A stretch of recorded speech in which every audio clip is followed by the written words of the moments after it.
We are now recording intro song. Sweet. Ideology, I am doing it. My ideology, and the reason why. Remember when we did a bunch? We should have put those together. We made a Yeah, bunch of we will. modern day uh, Sunday school songs. Mhm. Hello, my name is Chris Hanna. You might recognize me from a couple recent Mormon World podcasts, the Midnight Mormon podcast, and some Jonathan Streeter podcasts. You might not recognize me at all. That doesn't matter because I am nobody anyway. But here to talk about Mormon stuff, bringing some ideas that we think might be different than what you see floating around out there. Maybe not. Maybe other people have these ideas. Doesn't matter. We're gonna say them. This is my friend Kevan Joel. Kevan Joel. That He sounded is lame. coming And in. I'm even more of a nobody. So Yeah, we're double nobodies, yeah. and but we still think things. So I think that makes us somebody. By the what's the philosopher that said that? I think therefore I am the.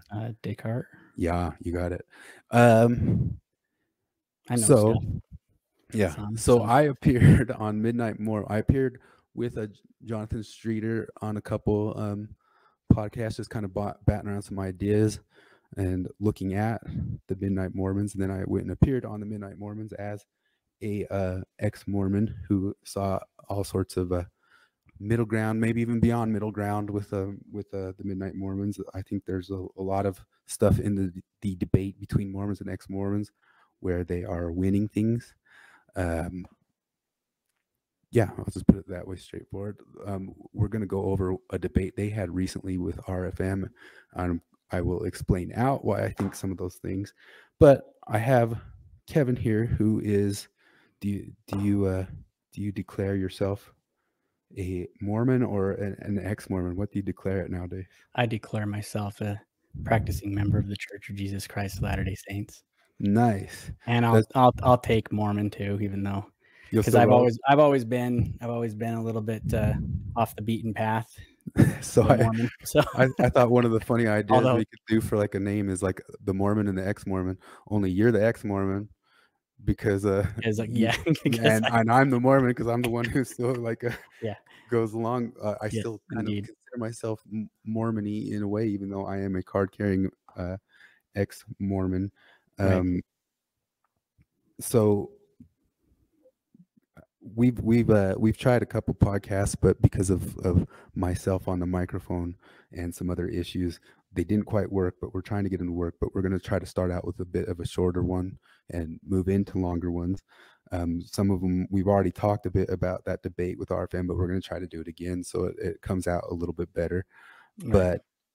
But and just to give a little bit more of an idea, Chris and I have gone. I mean, we've been friends for about 25 years or so, going all the way back to high school, and so this whole as Chris mentioned, kind of the discussion between ex-Mormon and Mormon dynamics and all that kind of stuff, and him going on Midnight Mormons. Chris and I have been having these conversations for the past 20 years or whatever. So yeah, just this week, if we had recorded like 3 or 4 of our talks, we'd have more podcasts behind us. But we just decided maybe we'd put them down. But why do we think we need to put them down? Because I think there's something interesting about the way we see things kind of the same, even though I don't think it's. I haven't been to church in like 10 to 15 years. It's been a while. Like I'm not lying that I'm ex-Mormon, but it might sound some ex-Mormons are gonna like look at me and be like, I don't know, but I know that's just a little bit how people will think about stuff if you speak positively about anything LDS. You're not a true ex-Mormon in some sort of way, but Kevin, and I'm still a practicing indoctrinator in the primary, teaching 7 and 8-year-old kids. So one of the reasons I wanted to start talking is because I think in a couple of the recent Dolan, John Larson episodes, they kind of put out a gambit that if anybody has any sort of criticisms for them to bring them up, I do have criticisms for them. I did bring them up. They're not ready for criticisms, at least not the ones that I bring to them. And I have some receipts on that they didn't really want to talk to me and wouldn't want to talk to me.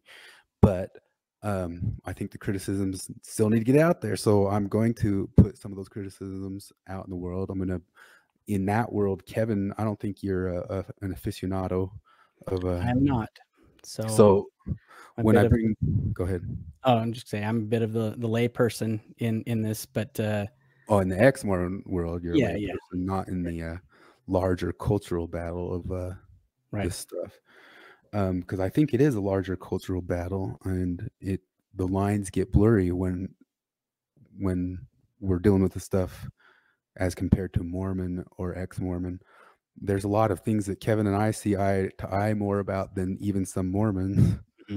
And there's a lot of things that Kevin and I see eye to eye about more than some ex-Mormons. The lines are getting redrawn in weird different little ways. Right. And I think they are at a theological, religious level. So my criticisms for Dolan and Larson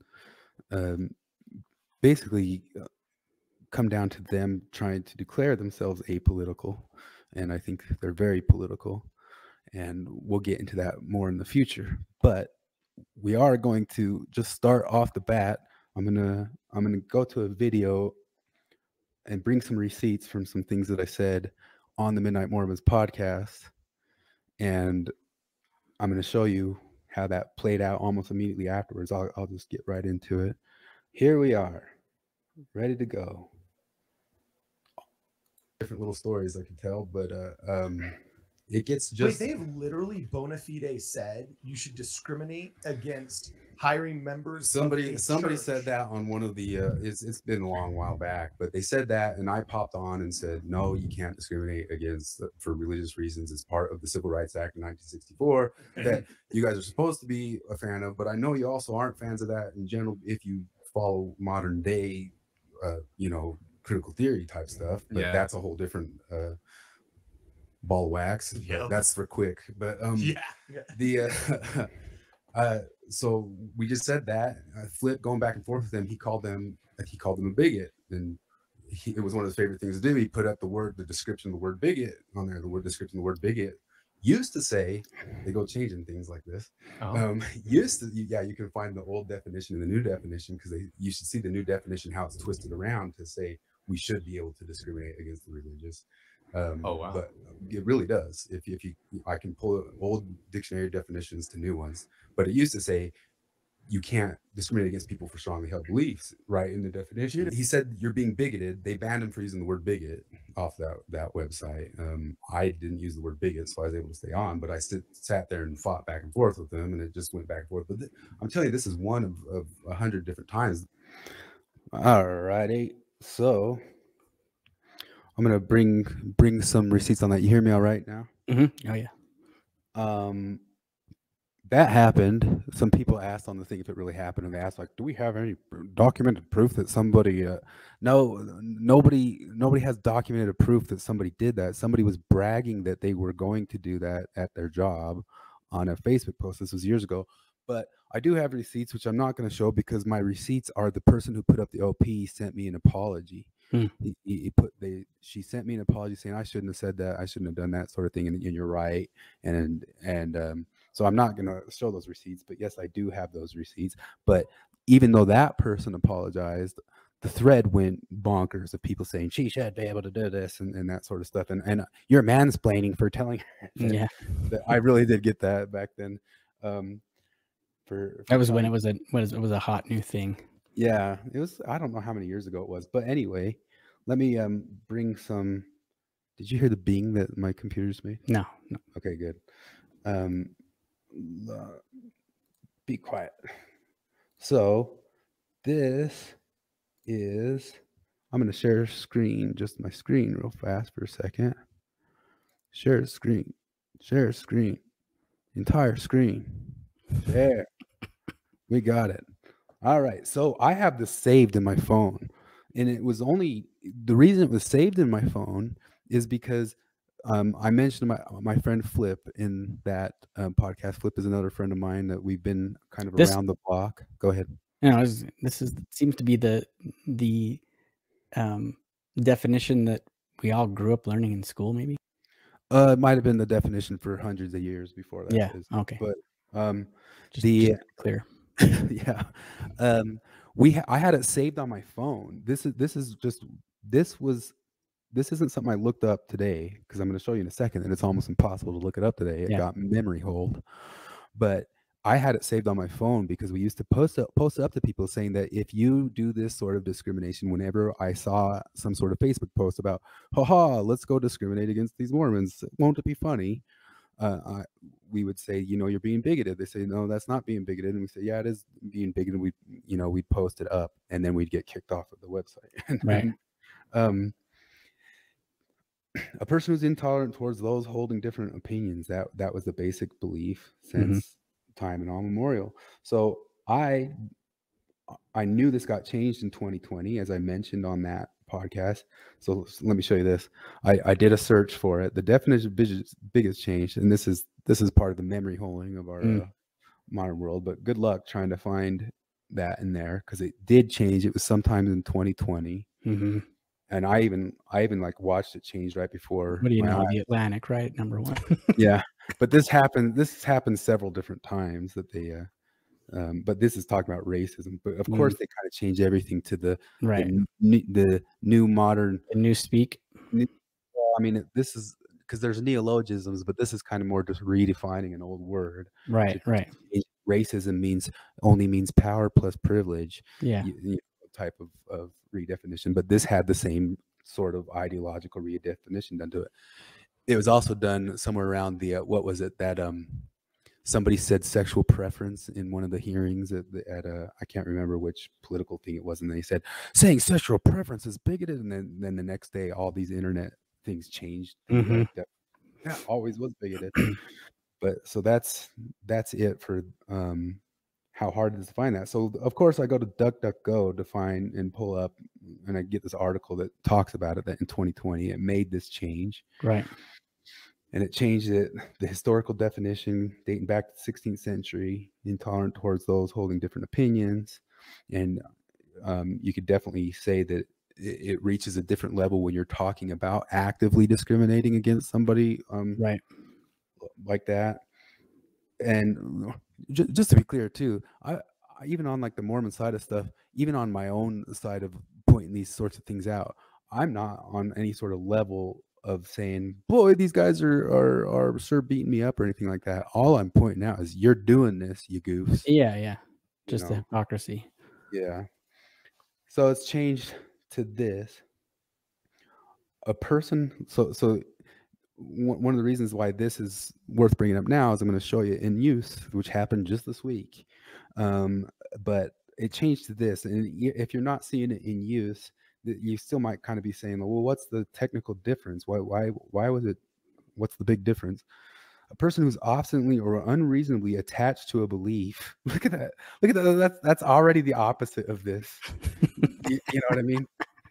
That's the opposite, right? A person who is obstinately or unreasonably attached to a belief, opinion, or faction, especially one who is prejudiced against or antagonistic towards a person or people on the basis of their membership of a particular group. Ideology. Yeah. I am my ideology. So maybe you can even like say like this type of person is a bad person or whatever. Yeah. But you're playing word games. You're changing the definitions of words to try to win arguments. So let's and here it is nowadays. Like you Google it nowadays and there it is. You can't find an old one. Oh yeah. It's happened, folks. It's memory hold. Yep. For a brave new awesome new world. Anyway, so just this week I was listening to some Mormon Stories podcasts about Dallin H talking about LGBT issues at the University of Virginia. It was a big old hooply-doo to do. Anytime And- that guy opens his mouth, I swear. him in Holland, you know. Yeah. Well, I mean, because they're actually kind of trying to touch and deal with and figure out and work through stuff that's not so easy to figure out. But so Dallin felt that it was something worth mentioning. They felt that Oaks was lying about time frames of electro whatever therapy for homosexuals. Oh yeah. But they turned it into a Shock 3-hour therapy. podcast, just went over all sorts of stuff on this panel. So let me show you the new definition in action.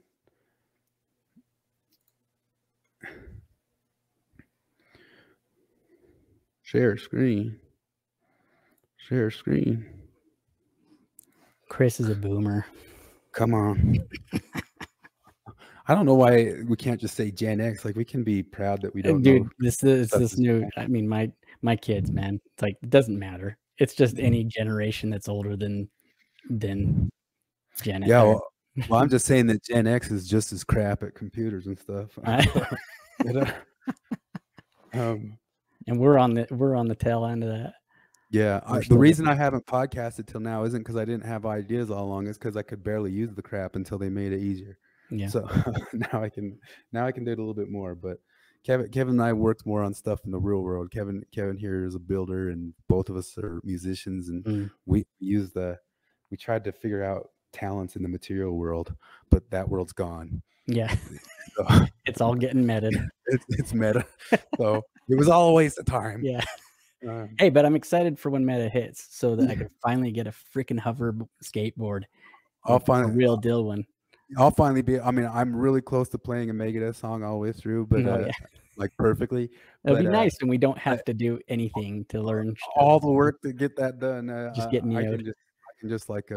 I can just attach it to my meta profile and have it come out right. So, all righty, let's listen to this in action. Go gadget ideology. Oh. Restart the share screen. Share system audio. Stupid little tiny click button. All right. Now let me make it. I'm trying to make this all fancy so it's all big and stuff. All righty. Let's listen. Doesn't want us to frame each opposing side. A basic step is to avoid labeling our adversaries with epithets such as godless or bigots. As the Deseret News, a paper published by the Church of Jesus Christ of Latter-day Saints, editorialized, and I quote, conflicts between religious liberty and non-discrimination principles are exacerbated when advocates for non-discrimination paint people of faith as bigots, and when people of faith fail to appreciate the brutal history of the basic human rights of marginalized groups, such as gays and lesbians, end of quote. Yeah, so stop calling proponents of civil rights godless and stop calling religious people bigots is basically what he's saying, right? Can we just discuss what the definition of bigotry is? Whoa, boy. It's the unreasonable attachment to a belief, opinion, or faction, prejudice against a person or a people on the basis right out of the book of Newspeak. Group. Is that what it is? I think it's really difficult for Oaks to bridge that gap by saying, let's not label all of our religious people as bigots when isn't the whole fact that they're discriminating against a particular group of people bigotry? Well, that fits the definition, doesn't it? Yeah. Well, and look at just how unequal those terms are to begin with. Uh-oh. The Power. leader of a church that claims to speak for God, and members of a faith that believe they're the one true church are calling a group of people godless, right? That term means that they're stripping God away from you. That is completely incomparable to the term bigot. It's not even on the same level, and so it's way less worse. So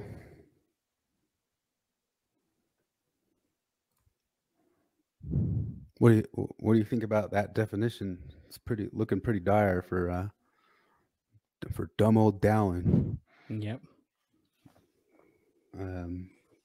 He doesn't even know what the word bigot means anymore. No. So sounds to me like he's throwing out olive branches, you know.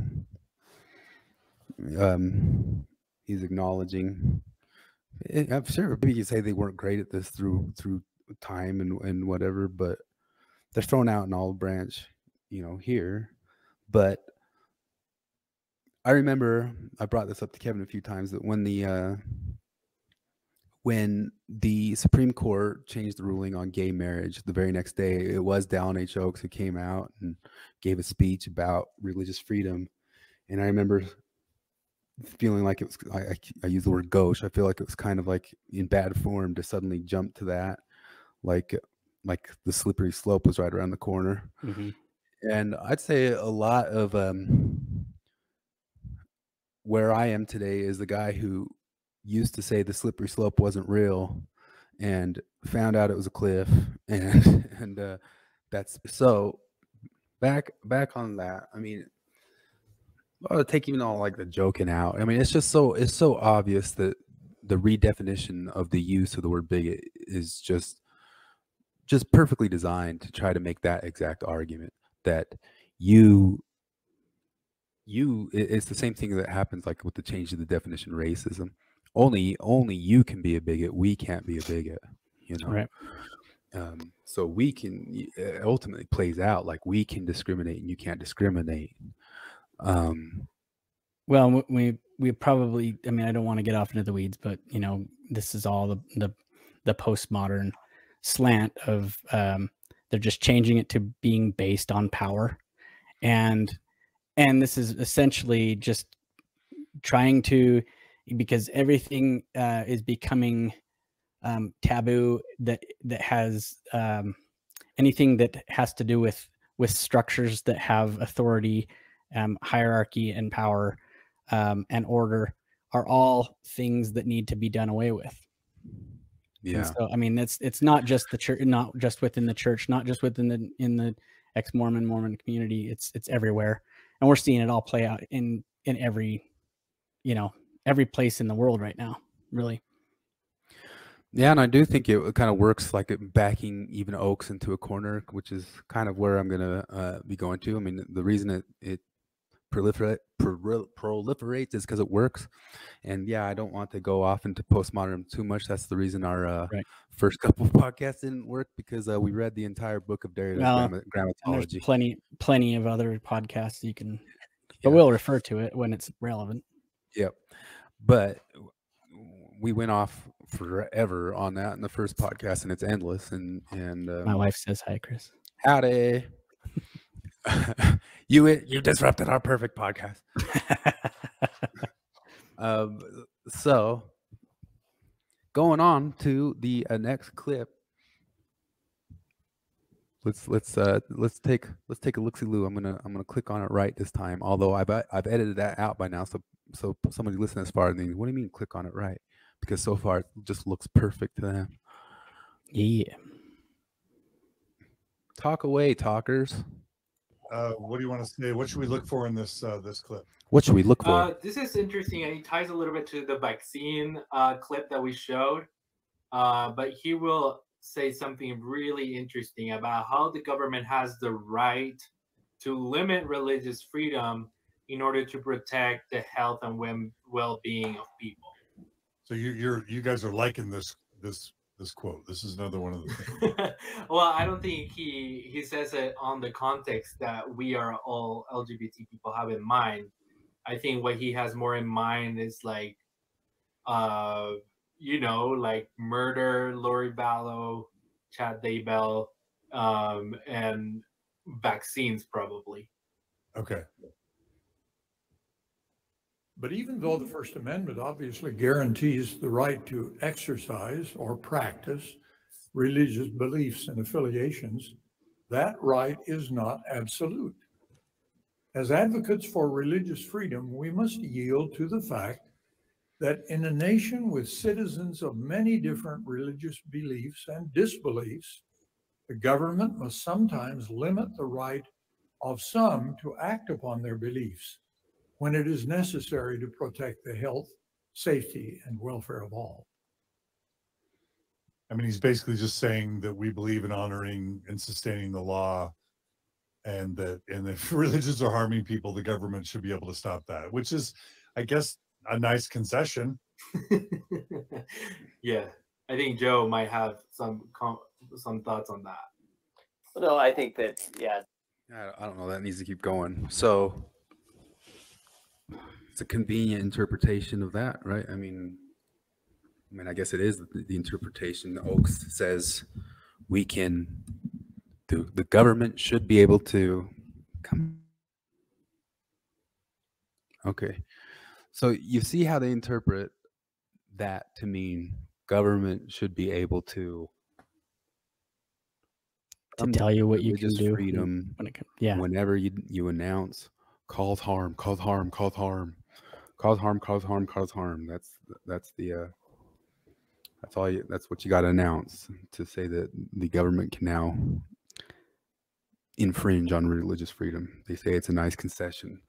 So, well, and to be clear, I mean, I'm one of those guys who, I personally, and you know, this is obviously a touchy subject for many, but the funny thing is that I look at the same religion, you know, that President Oaks is representing as being, and I understand the whole stance that the church has on being, you know, subject to the laws of the land and that kind of thing. However, it's not law, but also, you know, I look at like doctrinally that the church really teaches is individual sovereignty is kind of like the first gift that we were given, right? We were given that gift and the power of choice. So, I mean, I don't know if this is getting off into the weeds, but I personally kind of am taking a little bit of a different stance than President Oaks. And hey, but I am still going to go to church on Sunday. You mean people inside the church can have different opinions? Oh, what a concept.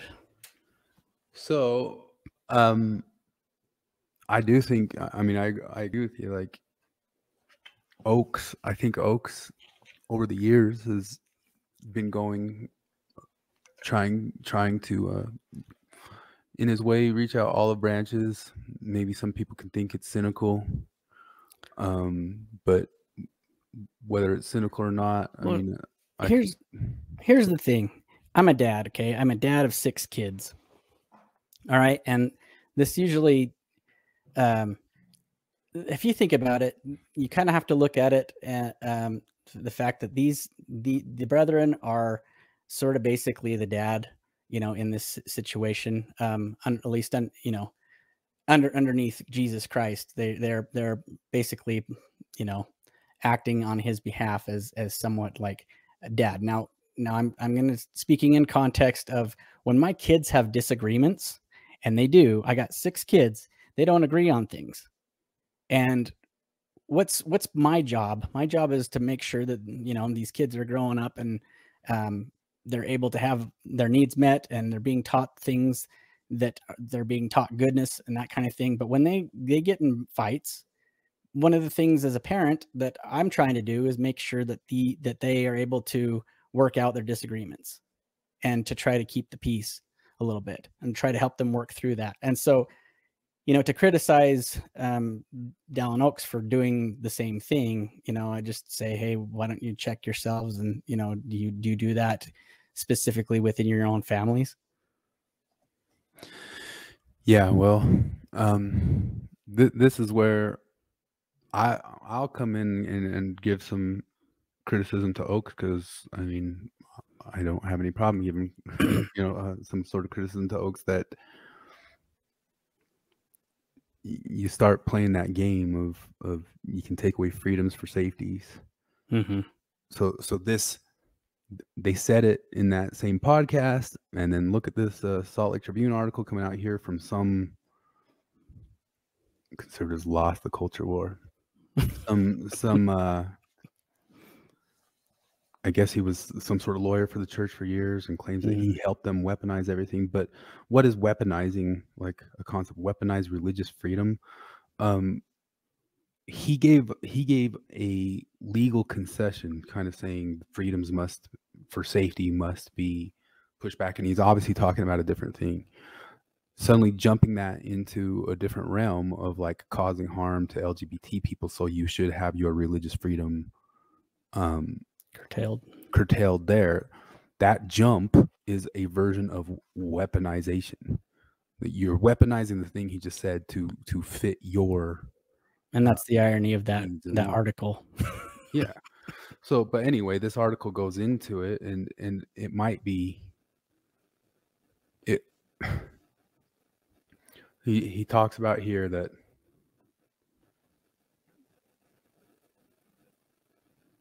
religious freedom is prima facie discrimination in a world where it can be defined as anything from a simple prayerful expression to the Taliban, and where its own strictures and rules naturally and entirely reasonably separate us from them. Honesty insists that Congress not settle such controversy. Honesty insists that constitutional matters are settled best by our judicial system. And honesty demands recognition that the LDS Church documents the family and proclamation to the world does not include or even entertain in the slightest the ideas of sexual orientation and gender identity. That's kind of like a non sequitur of a paragraph. And finally, beyond the disturbing problem of weaponizing religious freedom, if my church can truly see around corners, it would see that religious freedom already is a lost cause. Religious freedom already is a lost cause. No temporary conservative court will save it, primarily because of the demands of the LGBT community, which makes accommodation of that community not only ironic, but naive. Which church is his church? I'm just curious. The Mormon church is his church. Oh, it is? Yeah. He sounds like a very, very active member of the church, of his church. He doesn't have a political angle at all here, or some axe to grind. No. But the it just says right there. I mean, religious freedom already is a lost cause. You know, I hate to break it to you, but as like an ex-Mormon, you know, I think this is still a big part of what we call the First Amendment. But I know that's already on the chopping block too. Right. I totally understand the concept that there is some sort of level where harm is being caused and some sort of intervention is happening. Like say there was a religious movement that felt we needed to say even murder people or something like that. You can't allow that murder, you know, but that's the argument. That's the extreme argument they're going to make anyway here, is that these LGBT policies do lead to what amounts to murder. It amounts to the suicides of whatever, to use that battering ram. If it's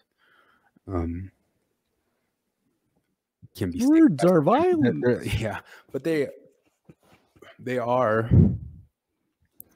I mean, I would say this right here is trying to say that the family of proclamation to the world, which it is pretty basic Mormon theology, that everything is centered around a nuclear family, which kind of has some sense, you know, it beyond theology, it has kind of like evolutionary sense to it, you know. Correct. That, you know, it doesn't even say no gays allowed or anything like that. It just says that the belief of Mormonism is that everything is centered around the producing family, and that's I don't know anything else to sum up about what it says. I mean, it's been a long time since I've read the actual proclamation, but I mean, it's pretty basic Mormon theology that they do believe the nuclear family is the center of all heavenly things. And correct. that's only in the last 5-10 years an outrageous claim. But I think there is some sort of, you and I, Kevin, have talked about this a bit, that at the time frame that they announced it, I think that they did put it out there with some sort of foresight, seeing around corners, that it was a declaration that was going to have to be made then and not now. Yeah, definitely. Because if they tried to make it now, it would be called bigotry, you know, even though it doesn't go into the details of that. It's just a positive affirmation that the family is the center of all things. Right. I think this is pretty much if you ask me, this slope being slippery, you know, like you are pushing towards what Dallin H hoax the day after allowing gay, or the Supreme Court ruling for gay marriage, which to me is great, fine and dandy, although I believe marriage shouldn't be a part of the state. That's my yeah, I agree with that. My general view of it. But fine, if whatever you want to declare it within the state, fine, whatever. But the slope was slippery, you know. Here's Dallin H hoax, you know, not even 10 years later from whenever that was, maybe 10, I don't know when that Supreme Court ruling was, but cribbing off, backing off of it, getting backed into a corner of not being able, or acting like their theology is something that they have to change, or they are causing harm, which is one of the reasons why a government should be able to forcibly change, according to all of these ideas we've looked at here today. So I've talked about it a couple times, but there's constantly in the Tribune, other sorts of areas, there's always these different like little articles of like the church needs foundational changing and remodeling, and there's pressure from the outside for them to change these things. And if you go far enough into Dolan and Larson, these guys, they are, I would say, in an authoritarian type manner, trying to put this pressure on the church to change for their catch-all description of cause harm. So they want to weaponize, what Dallin H hoax just said, so that they can come in and decide which parts of the church they would like to keep and which ones they would like to get out. Yep. Correct? Yep. They should have some sort of credentialed oversight over what causes harm or doesn't cause harm in religion. And this is some article back from like December or something. This guy's a Mormon. He writes for the Atlantic. I like to always point this article. I think I pointed it out on Midnight Mormons, but if you read between the lines of this article, I think it's like, I swear it's saying, I promise Mormons are Democrats. I promise, please don't make us change our, please don't make us get rid of the Book of Mormon. Please, anything you want, except please don't. Do we have to go to year zero? I promise we voted okay. Yeah, it wasn't, and that's a little bit of something that I find troubling as an ex-Mormon, even a guy who doesn't go to the church or anything, who is, I think, able to step back well enough and say, I think the society that has been created here around Mormonism, while surely had some difficulties for people in the margins, when compared to other societies throughout all time, has been a very, very, very high-ranking, top-notch society. And of course things can always change and get better, but there's methodology of change that are better than revolutionary change. Right. So it is my contention that there is a type of cultural revolution that the other guy says conservatives have already lost. So I'm gonna put you on the spot. I told you I was gonna do it yesterday, Kevin, but I actually just want to see what you say. Like, what the past 20 years that you know me, because I don't even know. Did we talk politics once in high school? Like, was that even part of the 90s? Well, no, I don't think we got into politics much. We did start talking philosophy in school. our senior year, because you and I are kind of philosophically minded. But so what would you say? I mean, you can be as teasing about how dumb or smart I was at any time. What were my politics across 20 years? Oh, definitely. I'd say kind of more on the liberal side. I think that, but you know, we'd always have good conversations. But yeah, definitely, I would say, you know, 10, 15 years ago, you were pretty straightforward liberal dude. Yeah, I mean, I would say I was always kind of center left. I'd say it's only been in the past couple of years that I'd even go so far as to declare myself some sort of level of like conservative or libertarian. Although, just like John Larson says, I don't have a party, so I must not be political. But it's like, relative to what's going on now. I mean, it's like, you know, it's that's like, a dodge. to me, to be quite honest, Chris, I don't think you've really changed that much. I just think that the world's changed around you. For sure. Honestly. And I mean, I'd say you've deepened for sure, but well, some of these things Kevin was pretty right about since long ago, and we didn't really argue about it, but I kind of like would just shrug the stuff off, you know, and just be like, like governments are fine, you know what I mean? And so what I'd say how I have changed over the years is that, and maybe it's the institution gone corrupt, but I think more I look back into it that maybe it was always sort of corrupt. But I mean, I think in most cases, most government, Michael Malice was right. Yeah, most government is pretty corrupting, you know, and so that's like as conservative I get. Well, the other conservative idea that I generally have is I guess we haven't talked about it yet because we did, but we didn't put it out. There's the Chesterton fence idea that if you come across a fence in like the wilderness, don't rip it out unless you know why it was put there. Right. And you better know why it was put there. And then one of the things we didn't say in the other podcast is that if you know why it was put there, that doesn't mean you automatically rip it out. Right. Because what if the why is a good why? You know? Right. And I think there's all sorts of stuff about modern day tearing down of our institutions or religions or cultural revolution style. Just rip it out because something great will appear in its stead. Yeah, and I'll get skewered for even bringing his name up, and but Jordan Peterson wrote about that in his last book, dedicated a whole chapter to do not carelessly denigrate social institutions. Yeah, and I'll even like say that like I think I've been careful to not carelessly even do that about government over time. I mean, I really did. Kevin knows I tried to give benefit of doubt of things like, no, they're not that nuts, you know, but then they play out to be just as nuts as they look like. But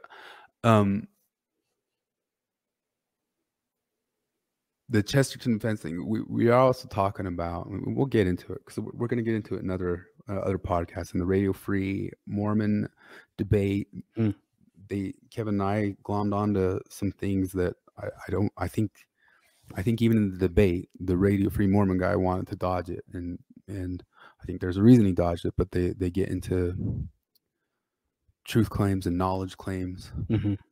We want to poke around at that.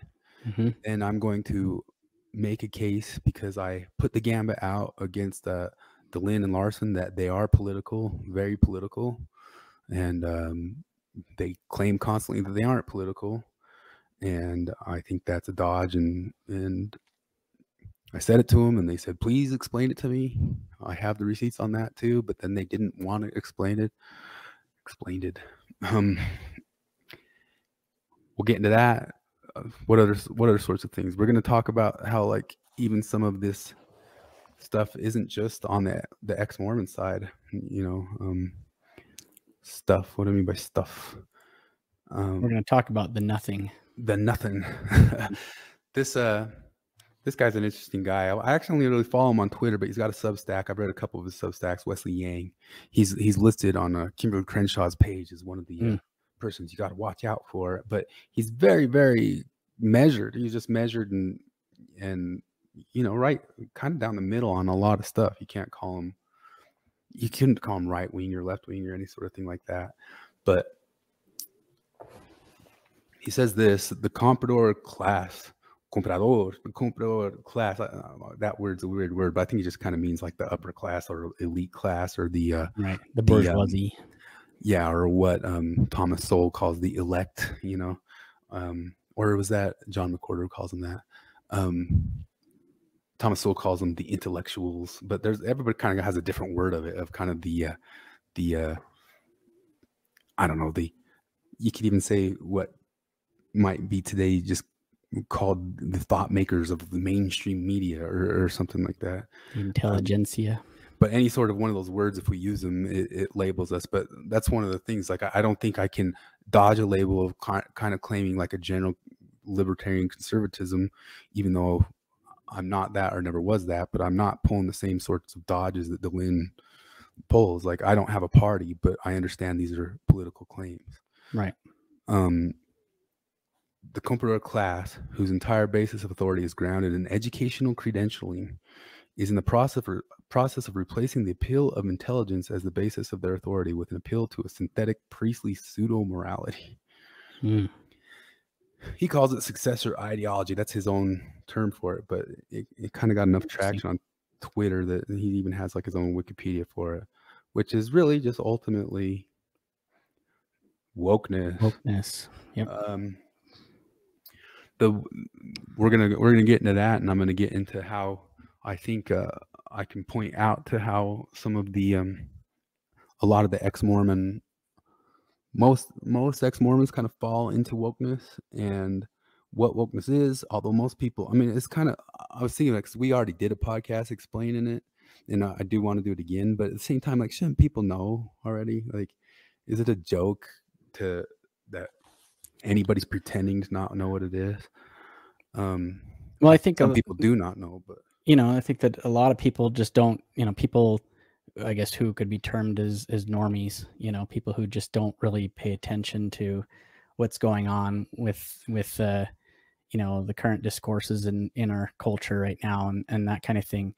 And I mean, this is part of our the reason why we're talking about that, you know, talking about things that, and how wokeness, how the church is struggling with wokeness as well. Yep, it's not just the ex-Mormons at all. That's why, you know, again, Chris told me about this a long time ago when he was kind of explaining. It's probably 5 years ago when he kind of helped me to start, you know, put the dang glasses on, you know, to be able to see, you know, what was going on. Yeah, to call out the cred for that, like before Jordan Peterson ever uttered the words postmodern neo-Marxism that people flipped out about, I was well aware of these different ideologies, and I think some other people have kind of parsed out even better, because Peterson was not wrong. People try to throw sand in the eyes about that, but people have refined out what the definition of it was. But the second that I heard that, I already knew what it was, and I had been kind of trying to explain it to people for several years, and it's because I had been so exposed to it in grad school all the way back in 2000 whatever, and I moved out of it just kind of thinking it was like a little bit, oh, okay, whatever, you know, you guys can have your stuff, you know. But it's turned out to be a stronger thing to weaponize. Talking about weaponizing, right? But just last night, Chris Cuomo, or the other night, Chris Cuomo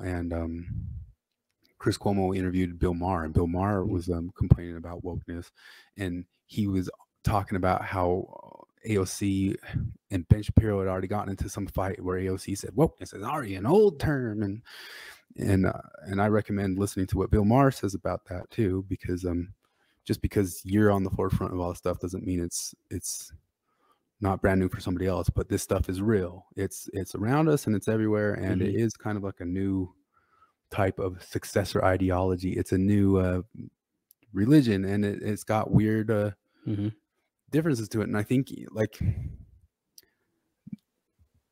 there's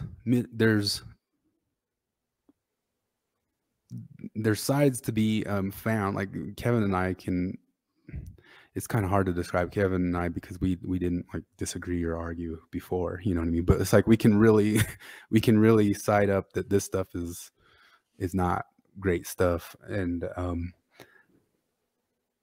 no, we don't have to, because it's already the cases being laid out in so many different arenas. So I mean, we don't really have to. We just kind of show it how it's affecting us in our culture. Yeah, and bring about and kind of point out how it's such a big part of the Mormon ex-Mormon debate. Right. And I'm going to point out, I think Kevin's seen it too, is like how the danger of it in Mormonism isn't even like from the Dallin crowd pushing. You know, Dallin thinks that they're the ones making the waves, pushing the push, making the pressure. The believers are always going to want to kind of hold on to that there's top-down control, and like if any change is made, it's made from like a top-down decision. But I do believe, I'm not gonna put words in Kevin's mouth, but I do believe that social pressure gets to the church and causes things to change in the church, especially around policy, like things around BYU or how they maybe do cultural activities and again, going back to the whole, parent type of a thing, it's like, when my kids again have a disagreement, it's like I can't just go ahead and say like, oh, you were absolutely wrong to one of my kids and totally side with another. I mean, the thing about it is their whole role, especially as the brethren, is they're looking at, the whole world. You know what I mean? They're looking at every person on this world being a child of God. And like, I really do believe that that's how they look at things. And so they're not trying to, and I think that again, this is, and we'll get into this as well, but one of the greatest, I don't want to say Achilles heel, but kind of that with the church is and that this is a hallmark of what wokeness is, but it definitely goes after and turns a person's charity on them. It's a person's individual charity is weaponized against themselves. And this is where the church kind of does struggle with things and kind of it parasitizes correct. So all of your best values or traits, and I think it does it knowingly and purposely. We can show that. I know I can show that. That's not to say there's zero ideas that are good out of it, but there's a reason. Like if you read like James Lindsay and Helen Pluckrose's book, they called it cynical theories. And I believe that's a good name, even though we don't come around back to it very much, because I do think there's a cynical intention. Like it's palpable in those conversations. You can see it, you can feel it. Yeah, but even like the clips we just watched right now, I believe that some of those people on that panel are people trying to find truth and for sure figure out their way in the world. I'm going to go on a limb and say I don't believe Dallin is. I believe Dallin is cynical. Right. But the other people perfectly well might be just going after their truth, and their truth comes out in like in an attacking mode. But even if they want to attack, they learn these cynical methods to attack, like altering words or altering descriptions. But one of the issues about what happens through it is this, and it's the revolutionary spirit. It's the concept that there is no incrementalism. We'll get into that in the future, but like Oaks can't concede. Like he even if he does concede, their answer is good. Now concede more and burn yourself down. That is the angle, that they might themselves think to themselves like, well, we just think it's good. Like any little track we make is good. But I think any single one of them, if we sat them down and if I poked at them enough, they would admit, yes, we want it burnt down. We want it gone. Right. And I don't have, as an ex-Mormon, that in me at all. Not just because, and I'll say not because like I think some great big money institution is great or anything like that, but I think I don't think it's necessarily obviously bad either. Especially people talk about the money.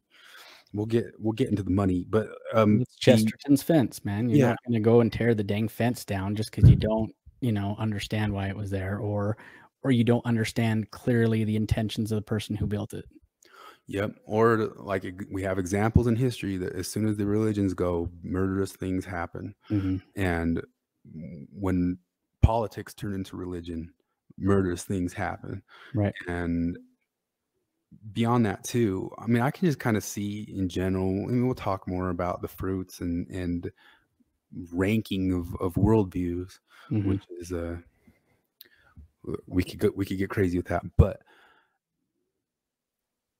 it was brought up in the RFM debate, and it was brought up by the moderator who himself, I believe, is a religious person, who totally pointed out and has a point that like you rip it away, and people don't always, in fact, most times, kind of end up in bad spots. Some of those spots lead to feeling that you need to be some sort of revolutionary activist because it's going to give you meaning in your life. But if you ask me, most ex-Mormonism, like if the world was we got rid of all Mormons and all those Mormons became what ex-Mormonism is, we got a problem. How many Mormons are there? Like 10 million. If all those Mormons became what ex-Mormonism is, ex-Mormonism is better prove itself to be something a bit better in my view than to me think that it's a good idea to go yoink this away from however many active Mormons there are. And not just beyond that, I don't think the concept of yoinking away anything is a good point, but yeah, we'll go on into like archetypes and like what like how even like as an ex kind of atheistic view, I understand and grasp concepts of religious thinking. This a lot of Jonathan Haidt gets into that. Peterson helped me a whole lot with that. But beyond all that sort of stuff, I start to see it myself and have my own thoughts and ideas on it. And I definitely, just to circle back to one sort of other thing, Kevin and I view a lot of things almost exactly the same. And you can say I'm the guy who down at the end of it is the one who doesn't believe the metaphysics, and Kevin down at the end of it is the one who does believe the metaphysics and the concept of the but my point of this is that if everything else is the same all the way down, we kind of see the same use for everything the same way. But do I know for sure that the metaphysical part is not true? I don't know that, know. And to circle back to something Kevin said earlier, Kevin's right about things all the time that I'm wrong about. So so I don't sit in a world of thinking, well, gosh, obviously down at the end of that thing, there's no actual ghostly spirit there or something like that. But I understand all the symbolism points of a Holy Spirit. But I leave completely open that maybe I'm wrong, that maybe there is the Holy Spirit at the end of that. But I'm trying to make all of my arguments from the point that we're not going to argue that. I'm going to argue it from the secular point. Kevin's here to argue it from the believing point. Right. Anything to add there? We're going to get into it. I mean, there's tons of areas that I want to digress toward, but we'll definitely get into those conversations. At the end of the day, I think, I guess I said this earlier to Chris, like a long time ago when I was serving a mission in South Carolina, I sat down and thought, for me, I had this idea that, that true science and true religion were really just two different sides of the same coin. And that's sort of how I've always believed things. So we can get into that at some point, but it seems that, when Chris and I talk about these things, it seems that there's definitely a yin and a yang and kind of a convergence and sort of like, we're both edified, you know, in the conversation, because we're seeing kind of from the opposite side, but we're not arguing it. We're arguing for things, but we're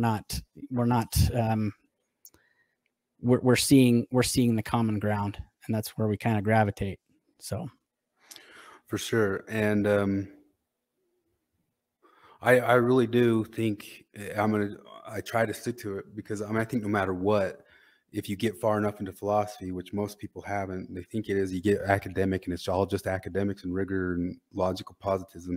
No, you get into any sort of philosophy, it gets spiritual. It gets metaphysical. There's no real way around that. And so I end up metaphysical. It's going to happen here and there, but I really do try to make all the same points I'm going to make that they could be held up or be made secularly. You know, I believe in religious freedom secularly.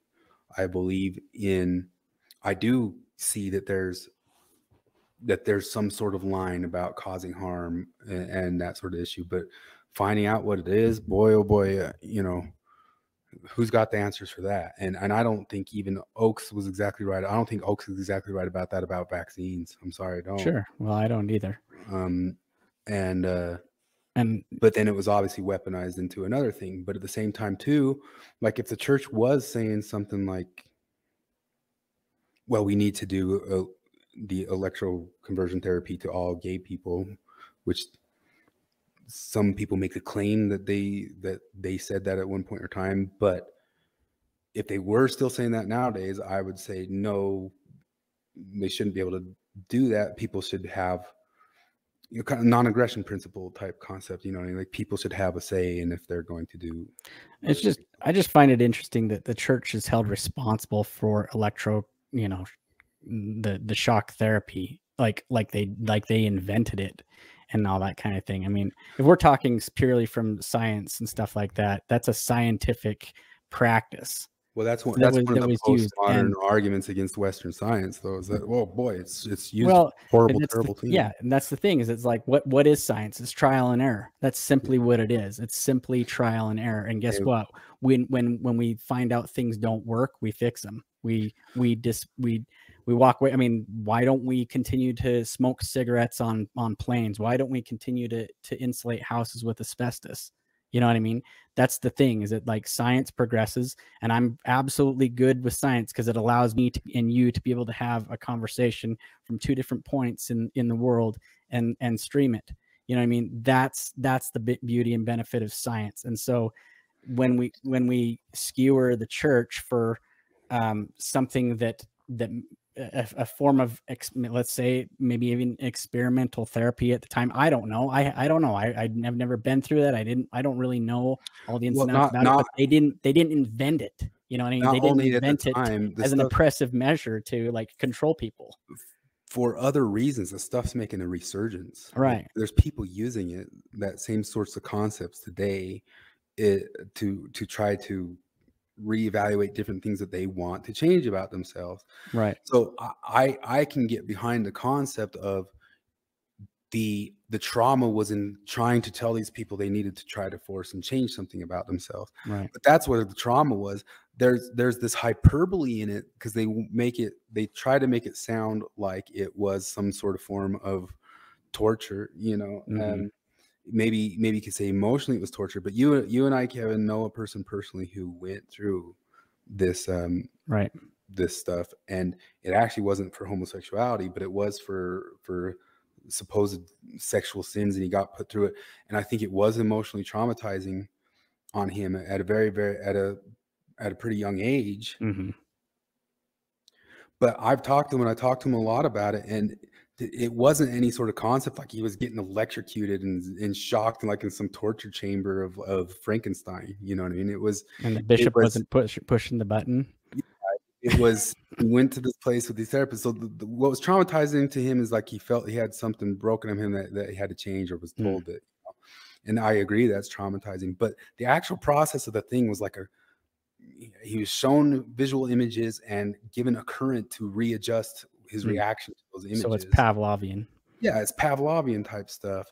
Right. And he had the option, and even if you watch some of the documentaries, all the people have the option to put the electrical current at the level they want to put it at.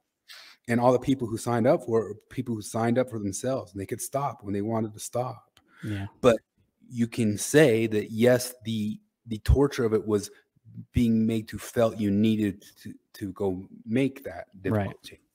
But this is one of the problems with all sorts of these types of like tear down activistic things is like when you go describing something, you're going to describe it in the worst possible ridiculous hyperbolic manner, and you can make the same point without getting hyperbolic, you know. Yeah. But hyperbole is just part of life, I guess, or whatever. But that's, I'm going to be making a lot of those points where something is kind of, for the sake of activism, truth gets very fuzzy, sometimes non-existent, sometimes improper to even mention, you know, or to acknowledge, or to platform, or to let even have anybody talk about it. And they're actually making like a new university, the University of Texas, new University of Austin, and a bunch of different big names are going to go start in there. And part of their concept is it's going to be academic freedom, you know, the concept of you can talk about things if they're going to be true or not. Heterodoxy. Yeah, beyond heterodoxy, it's just the idea of like there's no idea that's like off the table if you're going to try to work something out or figure something out. Well, that's what the universities were there for in the first place. So it's good to see that we're kind of getting back to the original intent. Well, it's one place, and who knows if they'll even get accreditation. They got some big names behind it, like Steven Pinker's going to it, Peter Boghossian's going to it. Nice. But who knows how hard it will take off. And then you got the old, decrepit credentialism institutions that are selling their own credibility down the road, and they have been for a long time. Yeah, if anything that needs to be dismantled, you know, any structure of power, you know, let's talk about that. Those ones. I heard somebody say, like, by all this stuff. One of the things, like somebody was talking about like what paying reparations or some sort of thing like that, and there's all these arguments through history on that. And somebody said, well, what if we took like the university endowments to pay it? And I'm like, okay. You know, fine by me, you know. Like, we argue if like I'm going to pay it because like my Irish family didn't do any of that crap. Yeah. But I know the systemic systems of systems that make us culpable. But yeah, if take the money from them, pay out all the reparations in the world, give all the money, you know. But we'll get into that. We'll get into the credentialism, and we'll get into the bonkiness of our world nowadays. Yeah. And try to reel it in. I think this is pretty reeled in. I don't know until I listen back, but we tried twice and we did not reel it in. I'm more guilty than Kevin was of it, but well, we're going to be talking. It's conversation, but you know, yeah. Well, we've also been sitting in the sidelines listening and watching, like we listen to crap and watch the crap out of the stuff. And so we got 20 years of little ideas on things that we really do. Like for 6-7 years, we've been sharing 10 stories a day with each other. Yeah, you know what I mean? And that was even after we already had like a lot of thoughts. But it's like since this whole world of culture war happened, it's been a hot topic for a long time between people who are just listening. And so then those people who've just been listening, because a lot of people who do a lot of talking, I can tell haven't done much listening. And so the people who've done a ton of listening, once they start talking, it's kind of hard to reel in all the points that you suddenly want to make. Because I think we have about 5,000 we're starting, you know. Yep. We're starting. So, and there'll be 500 new points by next week before even getting to the ones that are from the past, you know. So should we go out outro music? Ideology. What was another one of the songs we did? We had a whole list of them, man. Oh man.